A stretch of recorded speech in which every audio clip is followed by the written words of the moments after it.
Hi, this is Steve Hutchinson, and this is our, I want to say January/February video. We, with the winter and some delays that we ran into, we decided that what we would do is take a different tack this year.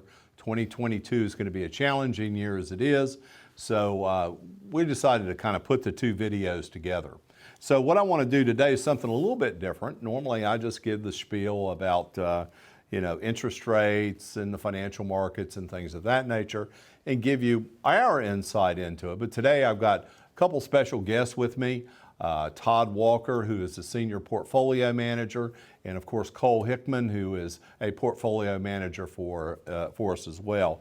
And the thing is, you've met these guys, you've either talked to them on the phone, so we're going to discuss a little bit of their insight, but let's go through a couple things very quickly. We're starting to see interest rates go up, and one of the things we'll talk with Todd and Cole is going to be the effect of interest rates and what it will do to the equity markets.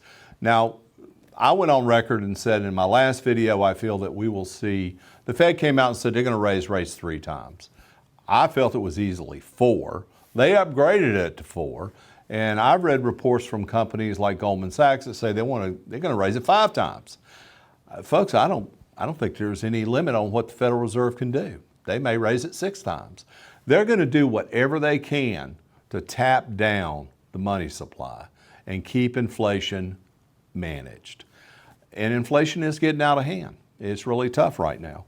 Now, let's take a look at GDP. GDP came in and wow, it was really good. I don't know, it was 6 point something or another. But the problem with the GDP number that a lot of folks didn't, what the talking heads didn't tell us, was that that's over 2021 GDP, okay? So the actual, actually it was 2020 GDP. So the actual increase in GDP, if you go back to pre-COVID, was only about a 2% increase in overall GDP, to give you a real number. Back in 2019, the GDP was running somewhere around $16 to $17 trillion. $20 trillion. It took a nosedive down to 16, and then they say, well, it's back up to 19. Well, we're just back to where we started from with a marginal growth rate. So the problem we see in the economy is yeah, the GDP is growing, but it's just getting back to where it was, and it's just catching up a little bit. But inflation is robbing a lot of that growth out of people's pockets. We're seeing higher wages and more inflation, and that's going to be a big issue.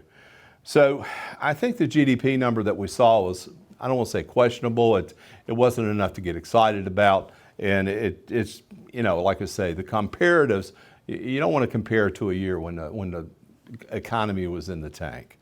We're going to talk about companies that we believe that are positioned strong for the type of economy that we see going forward, and what steps they're making in the portfolios and what steps we're doing from there. So let me welcome Todd and Cole to the hot seats. Yeah, we're excited. So this is just like shooting a breeze in the office. It's not Absolutely. that bad. No, not too bad. Not too bad. That's good. Todd,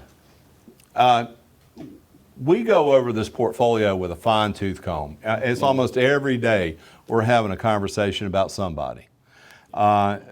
Surprising companies that have not performed well relative in price. So let's back up and let's just say, and let's remind the folks that are watching this video that the only reason the value of your stock goes up is because someone wants to buy it from you. Yeah, exactly right. Right. Earnings do have an impact. Yeah. Disappointment in earnings do have an impact. But some of the companies that one would think have done really well would do really well. And even in an environment we're in today, take for instance Amazon. Exactly right. Yeah. It's tough. Yep. Down 15% year over year in Amazon. And while the S&P 500 was up well into 20s. Yeah. That's it. Like year over year S&P is now about 7. Okay. So, but still a long ways from what the S&P was. So you wouldn't think that a company like Amazon, well capitalized, well structured, not having financial issues, people still buying stuff from Amazon like crazy, trucks are going all over the place, why isn't the stock going up? Are they disappointed on earnings or what? Most of the time, what Amazon does is they'll under promise for the Okay. next quarter. And to me, they always seem like they sell off going into earnings and going after earnings. Okay. And even though they blow out their earnings most of the time, they'll say, well, we don't look, in the future, we look like we might have some struggles. Okay. And so that's what we're seeing today. They're coming out with earnings this afternoon. They're off about 6% pre-market or during the market today. And who knows? Yeah, Who knows? I exactly. mean, that as far as we've owned Amazon in clients' portfolios for years. Yeah, exactly. I mean, we're down. I mean, the stock is trading for somewhere around what, 3? Yeah, right around 3,000. And this is one of the largest return as far as holdings long term that we've had in our portfolio. Yeah, and so we don't really see a reason to sell out of Amazon. We might cut our exposure a little bit because of the volatility, but for the most part, it's a difficult company. So we're seeing some of these companies, but what companies seem to be positioned? There's a lot of buzz, not a lot of buzz, a lot of information coming out on oil prices. Yes. I mean, just today, oil prices are cresting $90 a barrel, which is pretty damn high. Yeah, very high. So how are we positioning with oil? Well, we've made a conscious decision mid part of last year to go overweight into oil. So we went from a 4% position in oil up to an 8% position. Okay. And so that's paid off real well. ConocoPhillips, which was our major holding, is up 116% since we've been in it. Okay, since we've been up 116. And then Chevron we added October of last year. It's up about 24%. Okay, so the disappointment there would be the fact that we didn't go up 16% in oil. Yeah, exactly, exactly. So we're double what the S&P allocation to So that's energy one is of the anyway. things for clients to understand is that it's not a matter of picking companies. It's when we look at the allocation of the S&P, how much above or how much are we going to overweight or underweight in a particular sector. So in the energy, we're more than double. Yes, We made the decision last year to double that in there. And I think that's important for our clients to understand. Exactly right. Now, where we've had challenges, of course, is companies like Amazon. And to pull another rabbit out of the hat, well, this one really wouldn't be a rabbit. I think this would be more like a porcupine, is PayPal. Yeah, exactly.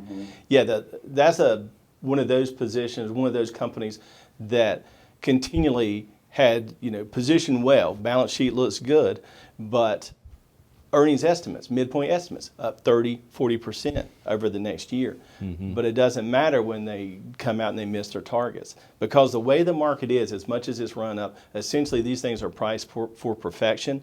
And if they miss any of their earnings, then they're going to be Or punished. they even get the inkling of guidance. Yes, exactly. Though you can have one sentence be something that the analysts don't want to hear on their call, and the stock will tank. And so we see that all the time, and that's what we're worried, because stocks are getting punished this earnings season if they're not calling for good earnings. AMD came out, yesterday? Had really strong earnings, and also It was up 5-6%. and then what their estimates for the future are really good. So now what is popping 5% today? So so those are all things. That's what makes it so difficult right now to get in the right positions. And so it's the stock picker's market right now without question. Yeah. And so what we're trying to do is, what we do long term is we buy the best companies with the best balance sheets, with the best prospects for the future, and just sort of make sure that we go up and go down in those positions based upon how the market reacts to people buying and people selling the stock. Now, Cole, you and I were talking today. You brought something to my attention, which was option volatility is starting to pick up. We're starting to see premium expansion in options. So give us an idea of what that really means. What does that mean for our clients? So in terms of the premiums going up, we're just going in there and we're selling those premiums. And the premium is the cost of the contract in the options market.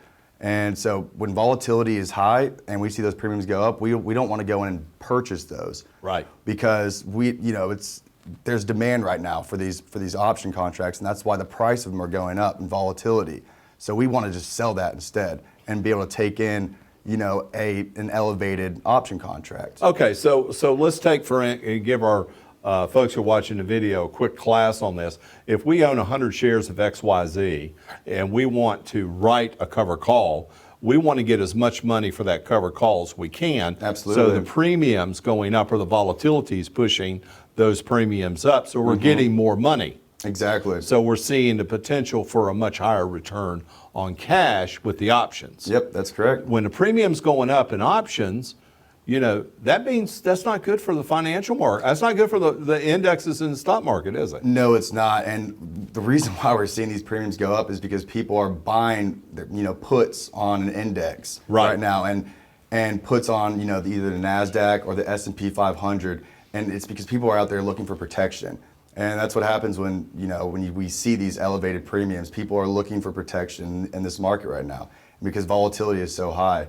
So that's why we go in there and we're able to make more money on our covered calls. So Yeah, and I've looked at volatility. If we go back, Todd, as you talked about before, November, it was kind of the peak of the market right there before Thanksgiving.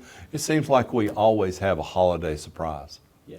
Always. Exactly. It just seems like the holidays come, the financial markets, something, you hear this sucking sound. It's your money going down. It just seemed for some reason, and we kind of anticipated that. But the bottom line is that what we find is that from the high, the S&P 500 and the Nasdaq, they're down significantly, good 10 to 15%. Yeah, exactly. We've been in a correction.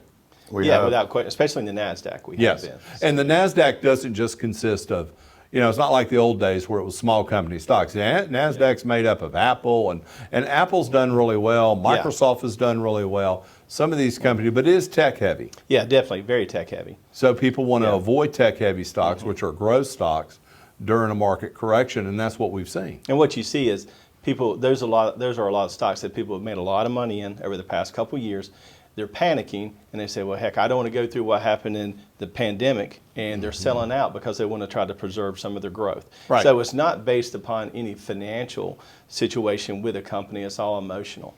Right, and that the top managers don't really sell off very much. I mean, we don't really sell off much. We'll adjust our models a little bit, but there are what we call, for lack of a better word, we call them quants. These guys go out and they like to sell or buy, and they for instance, I remember a couple weeks back, the market was down like 700 or 800 points, and at the end of the day, it was up 100. Yeah, exactly. And that was all quant move. That wasn't us buying. That was certainly wasn't It's anybody big we know. computers. Yes, yeah, that was exactly. computer. That's exactly we used to call right. that program trading. So right now, what steps are the two of you taking? We'll start with you, Cole. What are you taking with this volatility? What are you doing for clients' portfolios? So because there's elevated premiums right now, we're going in there and we're able to get more money on our covered calls. And then on top of that, we're able to go and write puts as well. So if we want to own a specific stock and we feel like it's trading at an elevated level, a level we don't feel comfortable getting in, we'll go and sell a put, maybe 10% below the price. And when I say sell a put, what I mean by that is we're able to take on the stock at that price. We're willing to pay for the stock at that price. And if it doesn't hit there, then we just end up taking in the cash. Take the cash, which we make about 3 or 4% on that, a short run. Exactly. Yeah. So we got a stock, let's say stake, for instance, pick a company that sells for $100 a share. You really kind of feel that the volatility is kind of pushing against that price. It's a little overvalued. You don't really want to pay 100. You would prefer to pay somewhere around 90, 85 if you could get it. So you put a contract in place and says, hey, if it comes down to 90 or 85, I'll buy it. Right, that's exactly. But if it doesn't come, exactly right. I still get to make a little bit of money. Yeah, exactly. So if let's say we sold the put at 90 and we took in, it was $1 contract, which would be $100 because each contract's 100 shares. We would just keep the $100 if it never touches that 90. And full disclosure to everybody that's out there, just because you write a put, and that sounds like on the surface a good strategy, but if you wanted to buy that stock at 85 and it kept going and went down to 74, you're going to pay 85 for a stock that's worth 74 That's bucks. exactly right. Yeah. But how we look at it is it's a lot better, but buying it at $85 We want to buy the company versus anyway. buying at $100. Yeah, no one can really pick a price. Exactly. That's And the struggle. It is a struggle. So what are we doing from a portfolio side, Todd? What we tried to do is, our number one objective is to limit downside risk Yes. for our clients. And so what we're trying to do is that makes us be a little bit more conservative. So I'm trying to peel away a few of the higher beta stocks that we had in the Right. portfolio, and trying to add some things that we think will be beneficial from increasing interest rates. Such as Let the me talk to you a financials. little bit about beta. As folks are listening to this, watching this video, may not understand what beta means. Yeah. Give me a 2-second beta. A beta, essentially, if you compare it to the S&P 500, the S&P 500 has a beta of 1. So it moves in concert with the S&P if you have a beta of 1 in a portfolio. If you have a beta of 1.5 in your portfolio, if the S&P goes down 1, then you're going to go down 1.5%, 50% Right. more. Yeah. So we had certain stocks like a Block or Square in our portfolios that had higher betas, 1.5 to 1.75. And so what we've done is when markets are going straight up, those are good stocks to have, obviously, because you're going to outperform the market. But when they go down, it doubles the pain that we feel. And Yeah. so what we've tried to do is we've tried to get some of those out of the portfolio, bring some stocks in with lower betas, which a lot of the financials have lower betas, like Goldman Sachs that we added, KKR, Apollo Management Group. Those all have lower betas than the Right. normal market. But yet the upside that we saw were 15 to 20% over the next 12 months. So what we've tried to do is lower the overall risk of the portfolio or volatility in the portfolio without hampering the percentage upside return that we could potentially Right, get. it's a tough market to Yeah. navigate. Right now it is. It's very, very difficult to navigate these markets. Yes. And but our number one priority, as I always say, is a preservation of capital, but not just preservation of capital, because that's almost impossible. Yes. You're in the financial market, you're going to have capital fluctuation. It's managing the downside. Exactly. If we can be in the market, but manage the amount of risk that we're taking or the amount of volatility we experience on the downside, that's really paramount to us. Yeah, exactly right. Now, you've done some other things, and I'll wrap up this video real quick, but you've been doing a lot of work working with some financial intermediaries in acquiring what we call structured notes. Yes. So quickly, what is a structured note? Structured note is a product that we've developed with a financial bank, like a Morgan Stanley, JP Morgan, something like that. And what I'm looking to do is I'm looking to get some income off of a product. And Right. so what I'm able to do is we go on and price these in days of high volatility. We're able to get for our clients 7 to 10% coupon on an annual basis. Interest rate on an annual basis. And usually they're about 2 years. And for that, they're based upon indexes. But what we've been able to do is we go in and we either put a 30% downside protection or 40% downside protection on those indexes, which means on day one you go into the note, as long as that note does not price below the 30% or 40% downside barrier, you're going to get that coupon. And we've been able to set up portfolios that are getting between 8 and 9% yields on an annualized basis. And they still have market exposure. Exactly. So they will. But again, going back to the beta strategy, this is a lower beta strategy. Exactly. Because the income coming in offsets the risk in the portfolio. Exactly. We've seen, a good test was the past month when Right. the markets were off 7 or 8%, until the last 2 days of the month. Right. And the notes, if the market was down 5 or 6, they were down 3.5. And so they held up pretty well. And then when you go back and compute the coupon or the dividend that you're getting, then it's a good situation. Coupon. Yeah.